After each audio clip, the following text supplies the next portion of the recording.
12월 성탄의 달을 맞이하였습니다. 그래서 오늘부터 세 주간에 걸쳐서 베들레헴으로 가는 길이라는 제목으로 예수 성탄에 대해서, 그리고 예수 성탄이 우리 믿는 신자에게 어떤 의미가 되는지를 함께 숙고하도록 하겠습니다. 예수 성탄 이야기로 들어가기 전에 먼저 유대 결혼 전통을 말씀드리는 것이 좋겠다 싶습니다. 오늘 우리가 읽은 본문이 또 요셉과 마리아의 결혼 관계와 관련돼 있기 때문에요. 성경시대 당시에 유대인들은 10대 후반에서 늦어도 20대 초반에 결혼을 했습니다. 상당히 이른 나이에 결혼을 했죠. 고등학교 3학년, 4학년, 대학교 1, 2학년 즈음에 결혼을 하였습니다.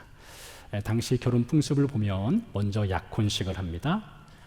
약혼식을 하고 신랑은 신혼살림을 할 신혼집을 짓습니다. 신혼집을 다 짓고 나면 결혼을 하고 정식 부부가 되는 것입니다.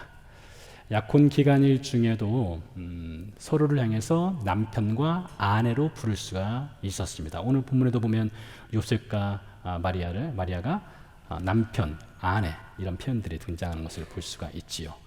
다만 결혼을 하기 전이니 부부관계는 갖지 않았습니다.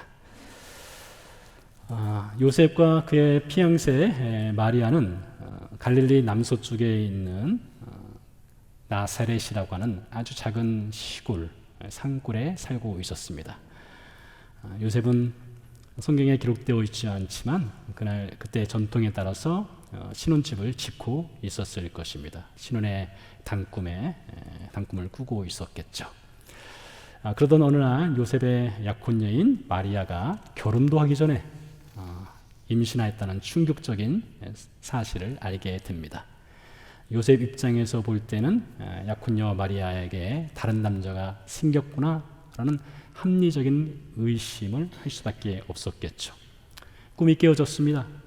사랑하는 마리아에게 배신을 당하였습니다. 약혼한 여자가 다른 남자와 잠자리를 하였고 그 사이에서 임신을 하였으니 율법을 어긴 것입니다. 신명기 22장에 의하면 약혼한 여자가 다른 남자와 관계를 하였다 혹은 임신을 하였다 그럴 경우에 돌에 맞아 죽는 투석형에 처하는 엄벌이 내려지게 되어 있습니다. 이런 상황 가운데 요셉은 고민에 빠졌을 것입니다. 크게 고민하다가 파혼할 생각을 합니다. 그런 중에 꿈을 꾸게 되는데 천사가 등장을 하게 되죠. 그리고 천사가 이렇게 말합니다. 너의 약혼녀 마리아, 네 아내 마리아는 성령에 의해 잉태한 것이다. 아들을 낳으리니 이름을 예수라. 예수는 장차 자기 백성을 그들의 죄에서 구원할 자이다. 이렇게 말을 합니다. 그러면서 주천사가 선지자의 글을 인용합니다. 그 선자는 이사야 선지자입니다. 이사야 선지자의 글 7장 14절 말씀, 여러분 아마 이 말씀 아실 거예요. 유명하기 때문에요. 보라, 처녀가 잉태하여 아들을 낳을 것이요 그의 이름은 임마누엘이라 하리라. 이 말씀을 인용해서 구약 성경에 이미 하나님의 아들이 사람의 몸으로 여인을 통해서 태어날 것을 예언하였고 이제 그 예언이 마리아를 통해서 성취가 되었다. 이것을 전하게 되지요. 그리고 천사는 떠나게 됩니다. 요셉이 꿈에서 깨어났습니다. 지난밤에 꾼 꿈을 개꿈이라고 무시하지 않았습니다. 마리아를 데려오고요, 결혼을 합니다. 아내 마리아가 아들을 낳을 때까지 동침하지 않았습니다. 그리고 아들을 출산하자 이름을 천사의 지시대로 예수라 짓게 되었습니다. 자, 여러분이 지금까지 들은 예수 탄생과 관련된 이 이야기를 길거리에 나가서 기독교에 대한 지식이 전혀 없는 사람들에게 이 이야기를 전한다면 어떤 반응을 보일까요? 아마 대부분의 사람들은 믿을 수 없는 이야기, 이 크레이지한 이야기라고 말할 것입니다. 어떻게 여자가 남자 없이 임신을 할 수 있느냐? 그런 일은 있을 수 없기 때문이지요. 이렇게 아주 비합리적이고 비이성적인 이야기를 사람들은 믿지 않습니다. 성경에 보면 이 성경이라고 하는 모든 내용들, 사실 많은 부분들이 아주 비이성적이고 비합리적이고 이해가 되지 않는 내용들로 채워져 있는 것을 볼 수가 있습니다. 인간의 지식의 한계로 볼 때는 도저히 이해할 수 없는 내용들이 참 많습니다. 그 대표적인 예가 구약성경의 창세기 1장 1절입니다. 많은 사람들이 그런 얘기를 해요. 창세기 1장 1절로 넘어가지 아니하면 그 다음 구절로 넘어갈 수 없다. 창세기 1장 1절을 믿지 않으면 그 다음 절로 넘어갈 수 없다는 것이죠. 창세기 1장 1절 무엇입니까? 태초에 하나님이 천지를 창조하시니라. 이 말씀을 믿지 않는다면 그 다음 구절에 무슨 말을 해도 믿을 수 없다는 것입니다. 여러분, 성경은 합리적으로 또 논리적으로 생각이나 이해나 충분히 설득될 만한 말로 하나님의 천지 창조를 말하지 않습니다. 하나님은 사람의 이해를 구하지 않습니다. 다만 선포할 뿐입니다. 하나님이 말씀으로 세상을 창조하셨다, 이렇게 선포를 할 뿐입니다. 신약의 첫 번째 책인 마태복음도 마찬가지입니다. 마태복음 1장 18절도 사실 사람의 설득을 구하지 않습니다. 사람의 이해를 구하지 않습니다. 예수 그리스도의 나심은 이러하니라. 그의 어머니 마리아가 요셉과 약혼하고 동거하기 전에 성령으로 잉태된 것이 나타났더니, 이렇게 말할 뿐입니다. 어떻게 사람이 그것을 이해할 수 있겠습니까? 어떻게 설득을 당할 수 있겠습니까? 마리아가 요셉과 약혼을 하고 성령에 의해서 잉태했는데 그 잉태된 그 태어날 아들이 누구냐? 성자 하나님. 그러니 여러분, 하나님이 사람의 몸을 통해서 우리와 똑같은 인간으로 태어난다는 것을 마태복음 1장 18절이 이야기를 하고 있어요. 여러분, 이것을 어떻게 우리의 합리적인 이성으로 이 말씀을 제대로 이해할 수 있겠습니까? 근데 여러분, 이것보다 창세기 1장 1절보다 마태복음 1장 18절보다 우리가 더 이해할 수 없는 또 다른 사건이 성경에 기록되어 있다는 것 여러분 아십니까? 그것은 바로 예수님의 십자가 사건입니다. 요한이 쓴 요한복음서에 보면 요한복음 1장 1절에 태초에 말씀이 계시니라, 이 말씀은 하나님과 함께 계셨으니 이 말씀은 곧 하나님이라로 시작합니다. 즉 그 말씀은 하나님이시고 그 말씀은 육신이 되어 우리 가운데 오신 예수 그리스도, 그러니까 예수님이 하나님이시란 거예요. 여러분, 하나님은 영원하신 분이십니다. 시간 밖에 계신 분이십니다. 그분은 죽음을 모르시는 분입니다. 그러한 분이 사람의 몸을 입고 오셔서 그분이 십자가에서 죽으셨습니다. 이것처럼 모순된 이야기가 없죠.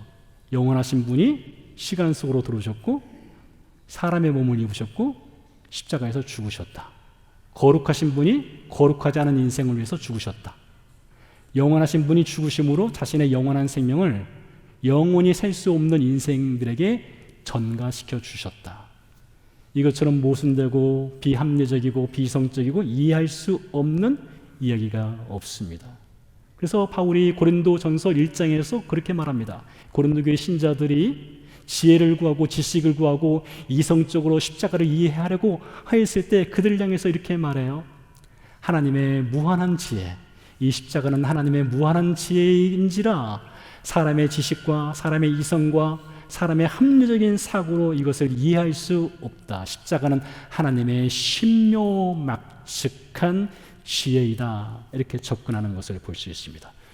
이 예수 그리스도, 사람의 이성으로 이해할 수 없는 예수 그리스도의 이 십자가 사건이 어디에서 출발하느냐? 바로 예수 그리스도의 성탄에서 출발을 하게 됩니다. 예수님이 사람의 몸으로 태어나지 아니하였다면 죽을 수 없었습니다. 예수님이 사람의 몸으로 태어나지 아니하였다면 영원한 생명을 우리에게 줄 수 없었습니다. 따라서 예수님은 반드시 하나님의 아들이신 그분이 사람의 몸으로 태어나는 그 사건이 필요했던 것인데요. 그것이 바로 예수 성탄입니다. 예수님의 성탄 이야기에 육신의 아버지로 등장하는 인물이 있습니다. 바로 요셉입니다. 요셉이 살던 나사렛, 아주 작은 시골 산골 동네였습니다. 최대 400명 정도가 살았다고 학자들은 이야기를 하는데요. 그 마을에 사는 요셉이 천사의 지시대로 마리아가 성령에 의해서 잉태했다는 소식을 듣고 나가서 동네 사람들에게 이제 마리아가 아이를 출산하게 되는데 그 아이는 하나님의 아들입니다 라고 말한다면 동네 사람들이 뭐라고 말할까요? 여러분, 길거리에 나가서 믿지 않는 사람들에게, 예수를 모르는 사람들에게 마리아가 남자 없이 성령에서 잉태하였다. 그 말과 똑같은 말인 거예요. 동네 사람들이 그 말하면 무슨 말 할까요? 미쳤다, 이 말을 할 것입니다. 그런데요, 여러분, 요셉이라고 하는 사람이 이렇게 천사의 지시를 받았는데 과연 요셉 자신은 마리아의 몸을 통해서 태어나게 될 하나님의 아들, 장차 자기 백성을 죄에서 구원할 구원자, 그리스도, 메시아, 이것에 대해서 진정 그 뜻이 무엇인지 과연 이해를 하였을까요? 마리아가 성령의 능력으로 임신한다, 잉태한다, 그것을 이해하였을까요? 장차 자신의 아내를 통해서 태어나는 아들이 하나님의 아들이다, 그것을 과연 정말로 이해하였을까요? 여러분은 어떻게 생각하십니까?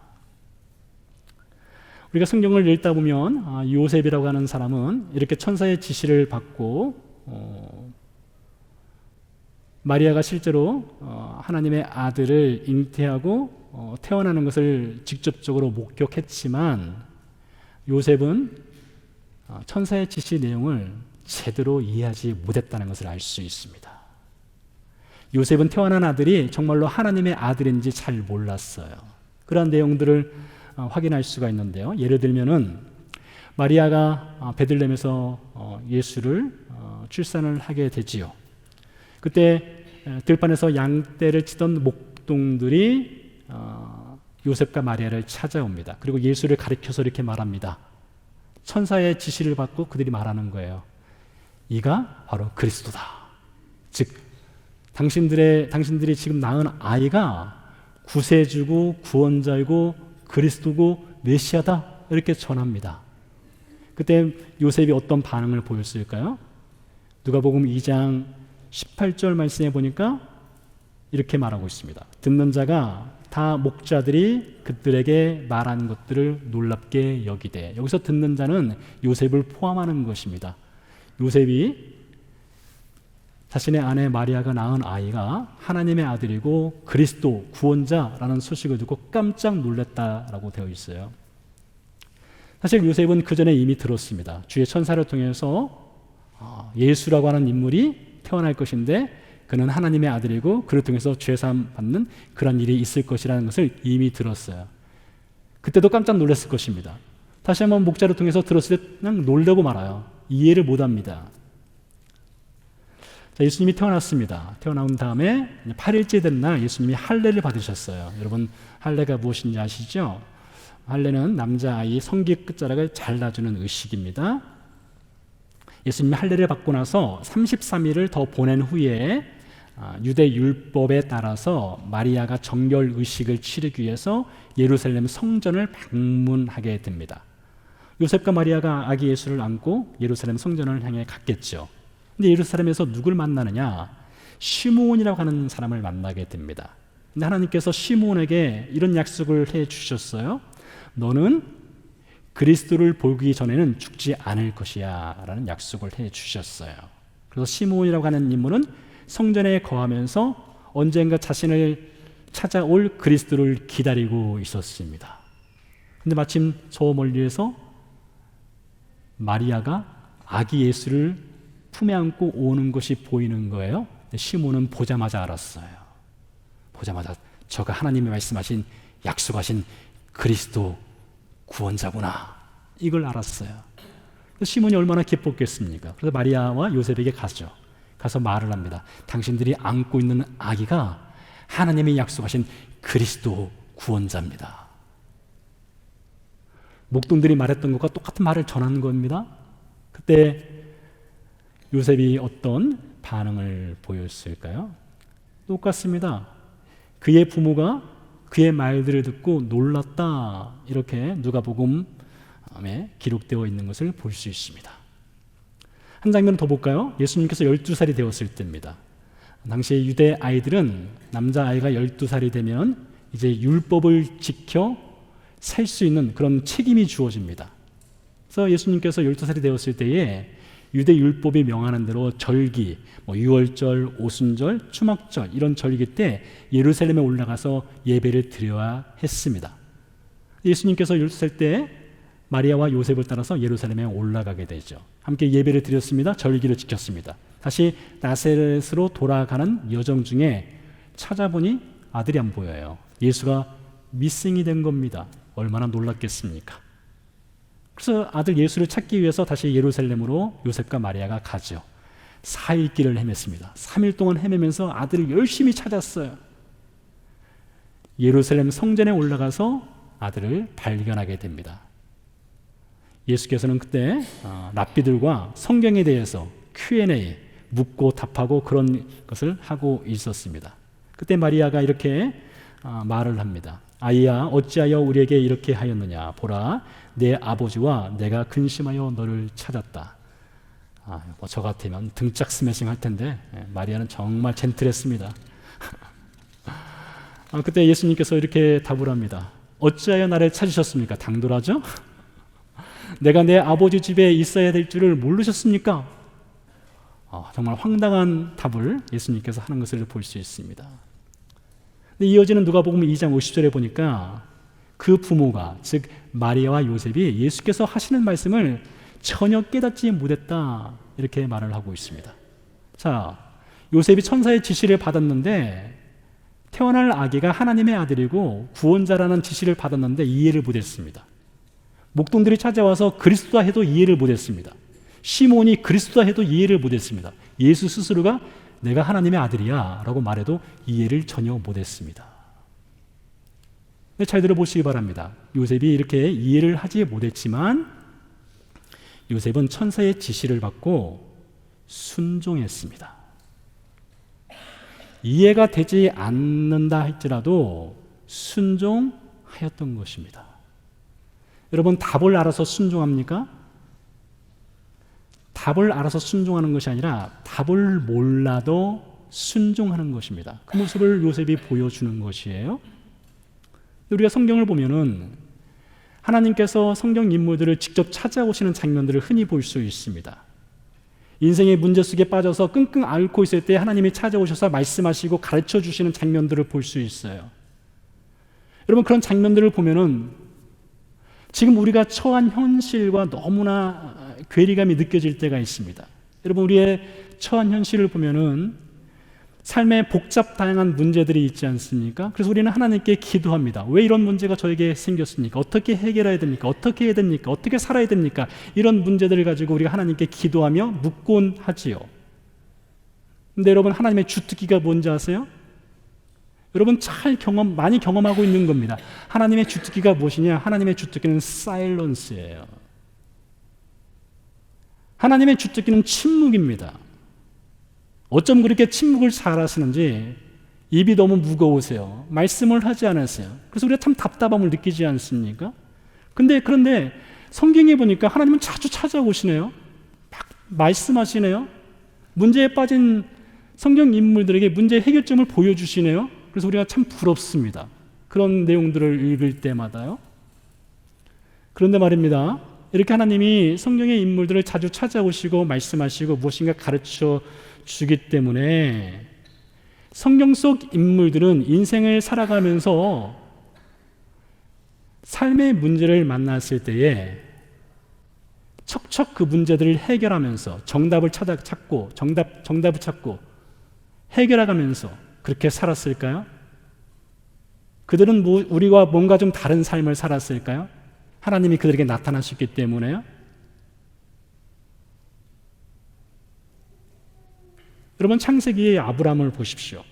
아브라함이 75살이 되었을 때 갈대아 우르에서 가나안 땅으로 이민을 왔습니다. 그리고 아브라함은요 25년 동안, 그가 100살이 될 때까지 25년 동안 어떤 인생을 살았느냐? 열심히 헤맸습니다. 답을 찾지 못해서 열심히 헤맸어요. 하나님이 25년 사이에 6번 나타나십니다. 창세기 12장, 13장, 15장, 17장, 18장, 19장 20장에 그 아들을 낳기까지 겨우 6번 찾아오셔요. 25년 동안요. 나중에 아브라함이 99세 아들 낳기 1년 전쯤 가서는 다 포기해버렸습니다. 하나님이고 뭐고 다 포기해버렸어요. 답을 찾지 못해서 아브라함도 열심히 헤맸다는 걸 여러분 아십니까? 하나님이 성경의 인물들을 찾아오셨다고 해서 성경의 인물들이 인생의 문제들을 다 해결할 수 있는 답을 얻었느냐?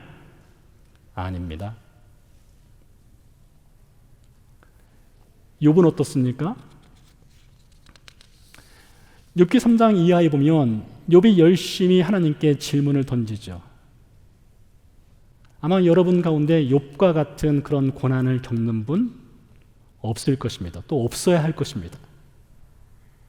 재산만 잃은 것이 아니죠. 10자녀가 한날에 다 죽었습니다. 아내는 떠나버렸습니다. 자신의 몸에는 종기투성이입니다. 기왓장을 갖고 제위에 앉아서 벅벅 긁어대고 있습니다. 그래서 하나님께 묻죠. Why me? 왜 그렇습니까? 왜 나에게 이런 일이 발생하는 것입니까? 왜 이런 일이 저에게? 수없이 질문을 던지지만 하나님의 주특기, 침묵, 답을 하지 아니하시죠. 욥기 38장에 보면 하나님이 욥을 찾아오십니다. 욥을 대면해서 말씀하시는 장면이 있어요. 그 장면에서 보면은 욥이 질문했던 왜 저에게 이런 고난이, 그에 대한 직접적인 답을 하나님이 하시나요? 하나님 그에 대한 답을 직접적으로 주지 않습니다. 성경 인물들을 하나님이 찾아오셔서 무엇인가 답을 주시는 것 같지만 성경 인물들 답이 없는 인생 살았습니다. 지난 금요일 날 늦은 밤에 제가 교회 예배당에 와서 기도를 하고 있었습니다. 근데 기도할 때 전화가 오면 안 받아요. 기도에 방해되니까요. 제 아내가 전화를 해도 제 아들은 전화를 잘 하지 않지만 안 받습니다. 밤에 기도하는데 전화가 와서 보니까 딸 전화예요. 제가 다른 전화는 못 받는데 딸 전화는 반드시 받아야 됩니다. 새벽 2시에 전화를 해도 받아야 됩니다. 기도하는 중에도 받아야 돼요. 여러분 세상에 딸 이기는 아빠가 어디 있겠습니까? 전화를 받았어요. 늦은 밤에 전화를 했으니 또 놀랄 만한 일이 있지 않을까? 이런 생각할 수 있지 않겠습니까? 그래서 아빠 기도 중이야 했더니 상관하지 않습니다. 자기 하고 싶은 얘기 다 합니다. 그러면서 급한 기도 제목이 있답니다. 자기가 지금 무엇인가를 놓고 기도하는데 아빠가 기도하면 응답이 될 것 같답니다. 지금 기도하면 바로 응답을 주실 거래요. 빨리 지금 기도하래요. 제가 이런 얘기를 했습니다. 체리마 3주간을 기다려봐라. 3주간 기다려서 3주간 뒤에 가면 그때 너에게 그에 대한 응답을 네 스스로 찾을지도 몰라. 그렇게 답을 했습니다. 왜요? 하나님의 주특기를 알기 때문입니다. 하나님의 주특기는 침묵입니다. 웬만해서는 답을 하지 않습니다. 타임즈에서 뽑은 21세기 최고의 신학자라고 알려진 스탠리 하우어스라는 분이 있습니다. 이분이 쓴 자서전 한나의 아이라는 책에 보면 이분이 이런 고백을 합니다. 이런 말을 해요. 내가 볼 때 그리스도인으로 사는 것은 답 없이 사는 법을 배우는 과정이다. 그리스도인으로 살아간다는 것은 답 없이 사는 법을 배우는 과정이다. 이런 말을 합니다. 여러분 요셉의 현실이 그렇습니다. 요셉이 천사의 지시를 받았습니다. 그리고 마리아가 아이를 낳았습니다. 실제로 천사의 지시대로 모든 것이 다 이루어지고 있습니다. 근데 요셉은 답이 없습니다. 왜 하필이면 내 아내가? 어떻게 하나님의 아들이 사람의 몸으로? 이해할 수 없습니다. 답이 없어요. 어떻게 내 아내의 몸으로 해서 태어나는 아이가 장차 세상죄를 구원할 구원자가 되신단 말인가? 답을 찾을 수 없습니다. 태어나는 아들이 천사의 말대로 정말로 하나님의 아들이라면 육아를 어떻게 해야 하는가? 여러분 조 바이든 아시죠? 미국 대통령이요. 연세가 참 많습니다. 정말 기적 같은 일이 발생해서 조 바이든이 아이를 낳았다고 생각해 보시기 바랍니다. 아이를 낳았는데 여러분 가운데 육아를 잘 할 만한 분에게 아이를 맡겼어요. 그리고 비밀을 지켜달라고 했습니다. 30년 동안 비밀을 지키면서 이 아이를 키워달라고 했습니다. 근데 누구의 아들이에요? 대통령의 아들이에요. 대통령의 아들을 받아서 육아를 해야 된다면 아마 여기 계신 분들 상당한 부담을 느끼면서 육아를 하게 될 것입니다. 보통 육아가 아니겠죠. 대통령의 아들인데요. 마리아는 하나님의 아들을 육아해야 되는 거예요. 어떻게 육아를 해야 됩니까? 엄마의 젖을 먹여야 되는 것입니까?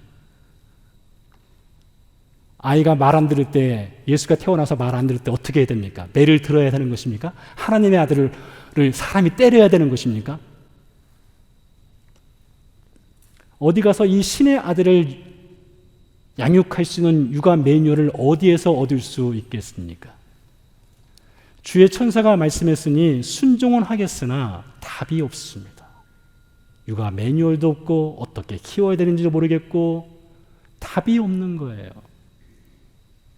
답이 없는 가운데 요셉은 순종할 수밖에 없는 상황 가운데 놓여져 있는 것이죠.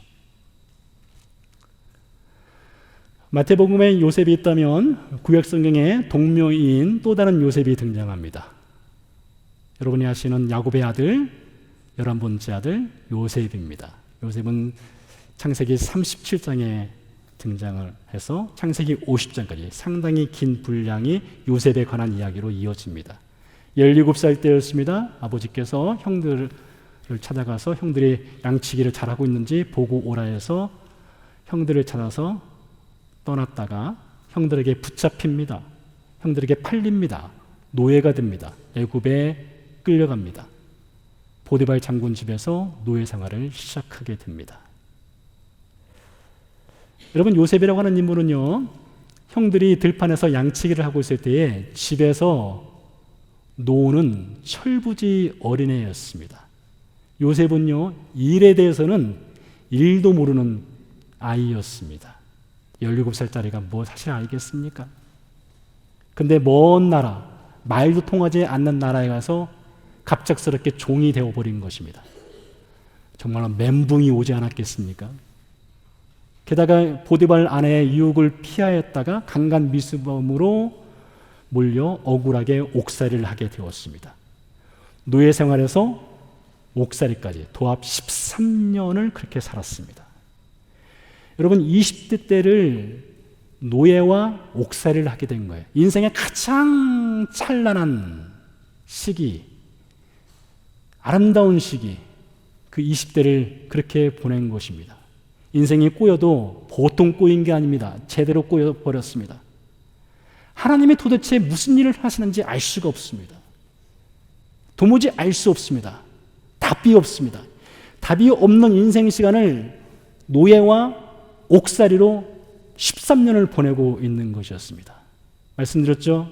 하나님의 주특기, 침묵. 그런데 여러분, 하나님은 침묵하시지만 일하기를 쉬지 아니하시는 분입니다. 시편 105편에 보니까 17절 이하에서 하나님이 어떻게 침묵하시면서 요셉을 위해서 일하시는가를 이렇게 증언합니다. 그가 한 사람을 앞서 보내셨으며 요셉이 종으로 팔렸도다. 그의 발은 착고를 차고 그의 몸은 쇠사슬에 매였으니 곧 여호와의 말씀이 응할 때까지라. 그의 말씀이 그를 단련하였도다. 여러분, 하나님은 침묵하셨어요. 요셉은 답이 없었어요. 그러나 하나님은 일하고 계셨습니다. 어떻게 해요? 그를 단련하셨대요. 단련했다는 말의 그 원어를 보면 refine 했다는 것입니다. 정결하게 했다는 것이에요. 불순물을 제거하는 일을 하셨다는 거예요. 그 13년의 과정을 거치면서 하나님은 침묵하시지만 요셉을 다듬어가고 그를 정결케 하고 그를 새롭게 세워가고 있었던 것이죠. 그런 여러분 기억하시기 바랍니다. 하나님은 침묵하시지만 하나님은 일하시는 분입니다. 요셉이 30살이 되었습니다. 바로의 꿈을 해석하게 되죠. 제수의 자리에서 애굽의 2인자로 신분이 수직 상승해버렸습니다. 그 뒤 38살 되었을 때 애굽으로 팔려온 지 20년, 만 20년 만에 형들을 만나게 됩니다. 형들이 애굽 땅으로 2번 내려오게 되죠. 2번째 만남을 가질 때에 요셉이 그때 가서 비로소 자신의 정체를 드러내게 됩니다. 그 장면을 창세기 45장 4절 5절은 이렇게 증언합니다. 요셉이 형들에게 이르되 내게로 가까이 오소서. 그들이 가까이 가니 이르되 나는 당신들의 아우 요셉이니 당신들이 애굽의 판자라. 당신들이 나를 이곳에 팔았다고 해서 근심하지 마소서. 한탄하지 마소서. 하나님이 생명을 구원하시려고 나를 당신들보다 먼저 보내셨나이다. 하나님이 당신들을 구원하시려고, 생명을 구원하려고 나를 당신들보다 먼저 보냈습니다. 얼마나 기가 막힌 고백을 하고 있습니까? 여러분, 종살이 할 때는 몰랐어요. 옥살이 할 때는 몰랐습니다. 억울함으로 가득 차 있었습니다. 답을 찾지 못하는 인생이었습니다. 근데 20년이 지나고 나니까 답을 찾게 되었습니다. 그러니 여러분, 이 종살이와 옥살이는 그냥 있는 시간이 아닙니다. 그냥 허송세월을 보낸 것이 아닙니다. 답을 찾아가는 과정이었던 것입니다. 그리고 답을 찾았습니다. 하나님이 생명을 구원하시려고 나를 먼저 이곳으로 보낸 것입니다. 여러분, 우리는 어떻습니까? 우리에게도 같은 고백이 있을 수 있어요. 그때는 몰랐어요. 왜 그렇게 하셨는지. 그때는 몰랐어요. 왜 그런 고통 가운데 집어넣는지 그때는 몰랐어요. 그러나 한참의 시간이 지나고 나니 비로소 이제 알게 되었습니다. 이제서 하나님이 행하신 일에 답을 찾게 되었습니다. 그런 고백을 할 수도 있고요. 여전히 그 답을 찾지 못해서 끙끙 앓고 있을 수도 있습니다. 그 과정을 우리는 지금 지나가고 있어요. 여러분, 서점에 가보시기 바랍니다. 서점에 가면 스테디셀러가 있습니다. 스테디셀러는 대부분 인생에 관한 것입니다. 인생 어떻게 살아야 됩니까? 인생을 성공하는 비결 12가지, 인생 이렇게 살아라 등등의 많은 책들이 있습니다. 근데 여러분, 그 책을 쓴 저자들은 과연 인생을 정말 잘 알고 있을까요? 그들은 인생의 해답을 찾았을까요? 인생 이렇게 살면 된다는 그런 정답이 그들에게 있을까요? 힌트는 줄 수 있습니다. 그러나 그들의 정답이 우리의 정답은 될 수 없습니다. 제가 이스라엘에서 공부할 때에 성경에 대해서는 세계적 석학이라고 불릴 만한 교수님들이 학생들의 질문을 받고 나면 거의 관용어처럼 하시는 말씀이 있었어요. 거의 대부분 선생님들이요. 학생들의 질문이 무슨 아주 어렵고 난해한 질문이 아님에도 불구하고 대부분 선생님들이 이렇게 시작을 합니다. 나 잘 모르겠는데. 나 잘 모르겠는데 이 말로 시작을 하더라고요. 여러분, 주어진 텍스트가 있습니다. 주어진 텍스트가 있고 텍스트를 해석하는 거예요. 그런데 선생님들이 하는 말이 나 잘 모르겠는데 이 말이에요. 근데 여러분, 인생은 어떻습니까? 우리의 삶이라고 하는 것은 텍스트가 있습니까? 글이 있어요? 내용이 있어요? 보입니까? 안 보입니다. 우리 인생에는 텍스트가 없어요. 그러니 여러분, 보이는 글을 해석하는 것도 나 잘 모르겠는데 이것인데, 글이 없는 인생, 텍스트가 없는 우리 인생을 어떻게 우리가 다 안다 말할 수 있고 거기서 답을 찾겠다 말할 수 있겠습니까? 사실 모릅니다.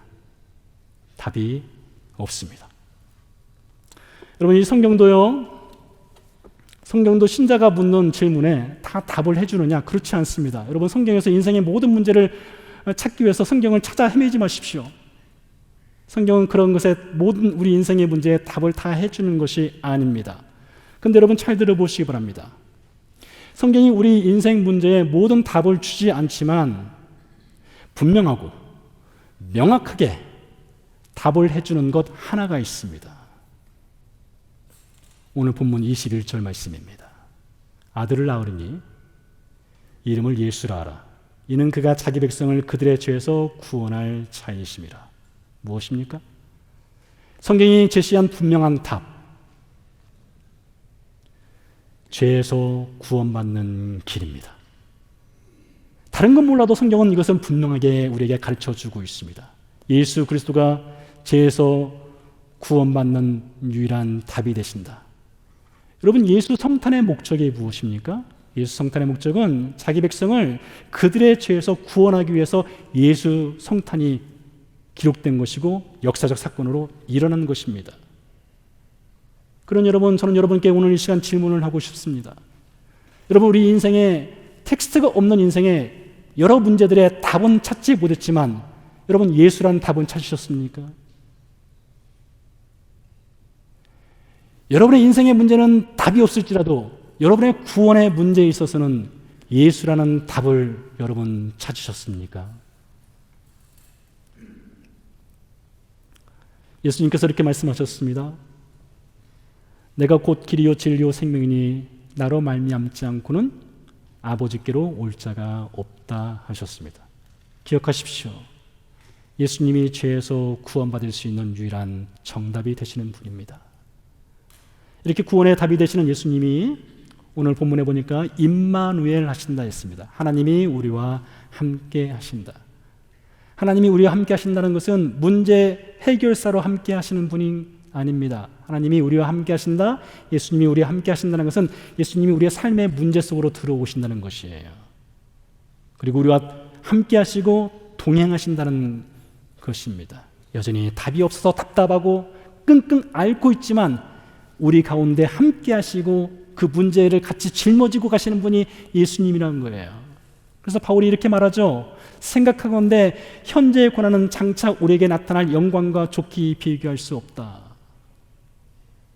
여러분, 신자에게 해피엔딩이 없을 수 있습니다. 그러나 하나님이 약속하신 영광이 있습니다. 그래서 신자는 해피엔딩이 없을지라도 그 영광이 있기 때문에 오늘 답이 없는 인생을 살아가는 것입니다. 여러분, 노답 인생입니까? 괜찮습니다, 여러분. 마태복음의 요셉도, 창세기 37장 이하의 요셉도 노답 인생이었습니다. 몰랐습니다. 이해하지 못했습니다. 그러나 답이 없기에 말씀에 더 순종했습니다.